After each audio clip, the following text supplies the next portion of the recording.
کراچی سمیت سندھ بھر میں جاری مک امتحانات میں نقل معافی کا راج قائم وزیر تعلیمی بورڈ اسماعیل راہو نے تشویش کا اظہار کرتے ہوئے کہا کہ امتحانی مراکز میں نقل کی شکایات مل رہی ہے۔ اسماعیل راہو نے ہدایت جاری کرتے ہوئے کہا ہے کہ بورڈز چیئرمینز اور کنٹرولرز نقل میں ملوث افراد کے خلاف ایکشن لے۔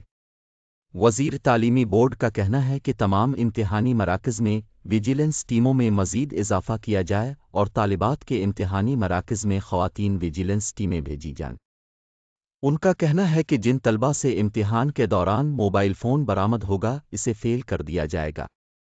اسماعیل راہو نے نقل کرنے والے طلبہ پر برہمی کا اظہار کرتے ہوئے کہا کہ حیدرآباد میں امتحان کے دوران ویڈیو بنانے والے تمام طلبہ کے خلاف ایکشن لے اور انہیں فیل کیا جائے۔ انہوں نے اساتذہ کے خلاف بھی کارروائی کا حکم دیتے ہوئے کہا کہ طلبہ کو موبائل فونز استعمال کرنے کی اجازت دینے والے اساتذہ کے خلاف بھی کارروائی کی جائے۔